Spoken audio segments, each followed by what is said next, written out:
Bienvenue sur Africa 24 dans cette nouvelle édition du Non-Stop Info. Au sommaire de l'actualité, le gouvernement du Soudan du Sud s'engage à financer la période de transition. Celle-ci a été prolongée de 6 mois pour permettre aux différentes parties de tenir leurs engagements, notamment la formation d'un gouvernement d'union. Hausse de la croissance économique en République démocratique du Congo. Pour l'année 2019, le pays table sur une croissance de 5,9%. Une activité soutenue par le dynamisme du secteur primaire sous l'impulsion des industries extractives.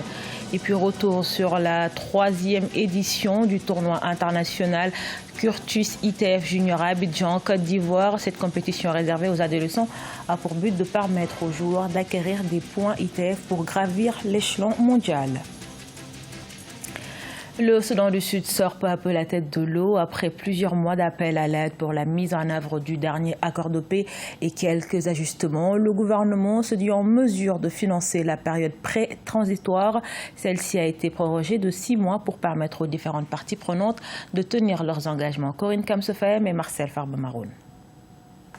À Juba, au Soudan du Sud, le gouvernement s'engage à financer la période pré-transitoire prévue dans le dernier accord de paix signé entre les différentes parties. Cette période, qui devait initialement prendre fin le 12 mai prochain, a finalement été prorogée de 6 mois. Ce sont plus de 280 millions de dollars qui sont nécessaires pour financer l'accord de paix, qui inclut également une période transitoire de 3 ans. L'économie du pays s'est améliorée. Notre système de revenus non pétroliers a été mis à niveau et fonctionne maintenant à un niveau élevé, de sorte que les revenus locaux ont également augmenté. Aussi, les besoins financiers de l'accord peuvent être pris en charge. Un plaidoyer du président Salva Kiir à l'international lui a permis de récolter d'importants fonds pour la relance et la diversification de l'économie nationale. Aussi, une retenue salariale sur la paie des fonctionnaires a été initiée. Par ailleurs, de nouveaux contrats dans le secteur pétrolier ont résolument amélioré la production du pétrole. La paix qui se profile permet de pouvoir mettre en place un espoir. Et au regard du fait que le monde entier leur souhaite un succès,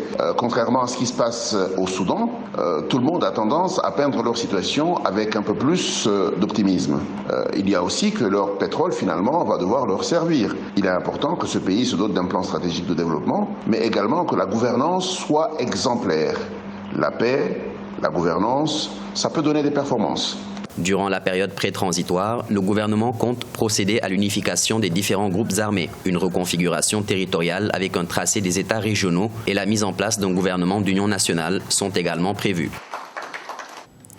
En Guinée, les élections législatives vont se tenir en novembre prochain, annonce faite par la Commission électorale nationale indépendante. Le mandat des députés ayant expiré depuis le 19 janvier dernier, ce scrutin va se tenir avec un an de retard. La CENI assure vouloir appliquer les recommandations d'un récent audit du fichier électoral qui fait état de plusieurs failles. Des mesures seront prises selon son président pour éliminer les quelques 25% d'électeurs fictifs que comprend le fichier.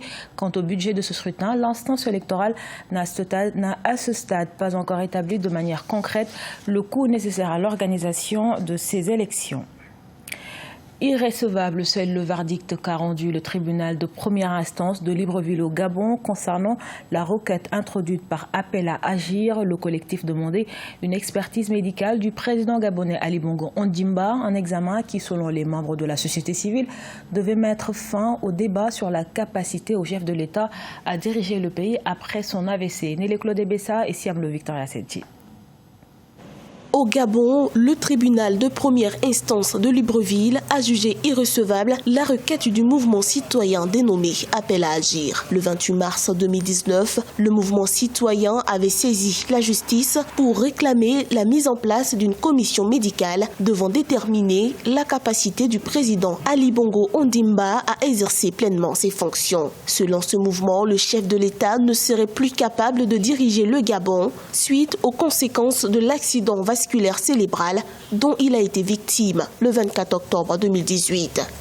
Nous avons vu M. Ali Bongo qui rentre au pays et qui ne présentait pas les garanties d'une santé capable de lui permettre de poursuivre son activité. C'est pour ça que nous avons lancé l'appel à agir, parce que la question que nous nous sommes posée était de savoir qui gouvernait le Gabon pendant qu'Ali Bongo était dans cet état. Qui gouverne ?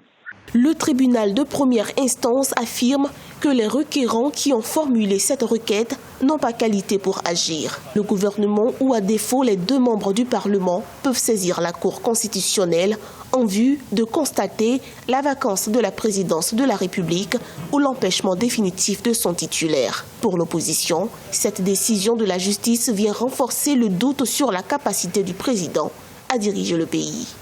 Le tribunal vient de prouver que le fait de ne pas avoir toute la transparence autour de la santé d'Ali Bongo, que nous avons parfaitement raison de l'indisponibilité d'Ali Bongo. Parce que pour taire cette rumeur, il fallait que cette commission médicale soit mise en place pour aller examiner l'état de santé d'Ali Bongo. Soulignons que la requête d'expertise médicale pour le président gabonais Ali Bongo Ondimba par le collectif constitué de 10 personnalités de l'opposition et de la société civile intervient quelques mois après le retour au Gabon le 23 mars 2019 du chef de l'État de convalescence au Maroc. Au Libéria, le président George Weah suspend un ministre accusé de raviver les divisions ethniques. Il s'agit de Eugène Fangon, vice-ministre chargé de la presse et des affaires publiques.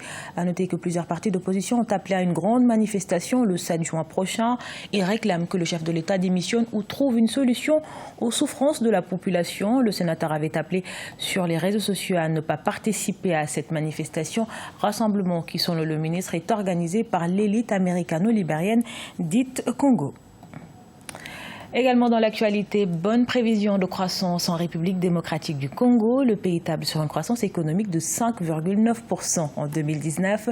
Cette prévision est relative à la consolidation de la stabilité macroéconomique observée dans le pays. Les précisions de Nélé Claude Bessa. Les économistes congolais soutiennent que l'économie de la République démocratique du Congo connaît une progression positive depuis décembre 2018. Dans leur analyse, les experts de la Banque centrale congolaise notent qu'au 31 décembre 2018, l'économie du pays se situait à 5,8% contre 3,7% en 2017, soit une évolution de 2,9 points de pourcentage. Une performance résultant de l'activité économique boostée par le dynamisme du secteur primaire sous l'impulsion des industries extractives.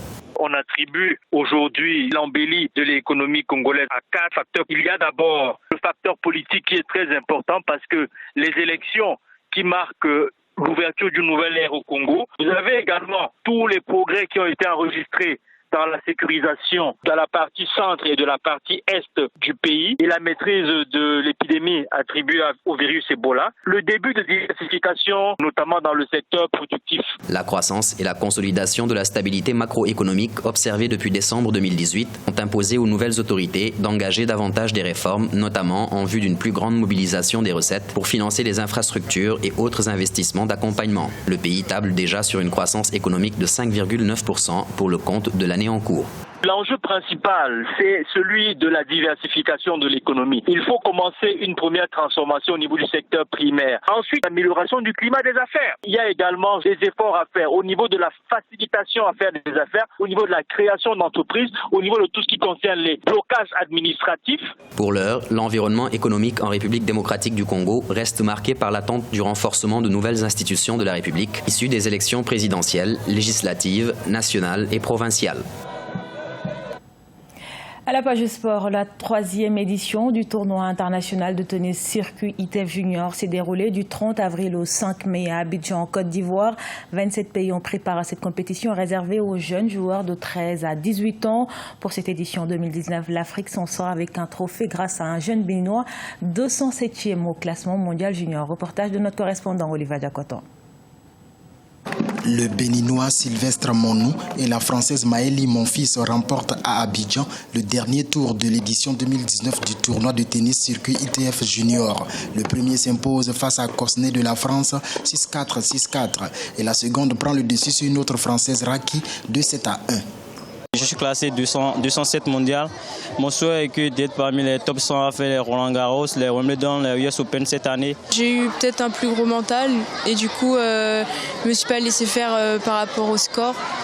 Considéré comme grade 5, ce tournoi a vu la participation de 80 athlètes de 27 pays du monde. Sur les 4 nations défendant les couleurs africaines, seul le Bénin de Sylvestre Monou a pu ramener un trophée. Nos jeunes sont vraiment talentueux, c'est qu'ils jouent bien, ils ont une belle main.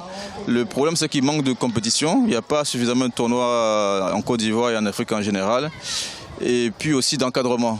Donc on n'a pas un encadrement comme en France où on a des académies, ils sont suivis, ils ont kiné, manager, il y a comme entraîneur. Un seul joueur peut avoir 2 à 3 personnes autour de lui pour l'accompagner. Ici, le joueur est obligé de se débrouiller tout seul.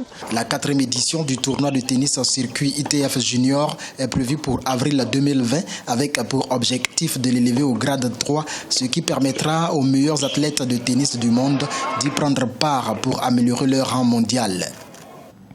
Ce journal a été réalisé par l'ensemble de la rédaction. Merci pour votre fidélité. Retrouvez dans un instant une nouvelle édition de l'actualité sur Africa 24.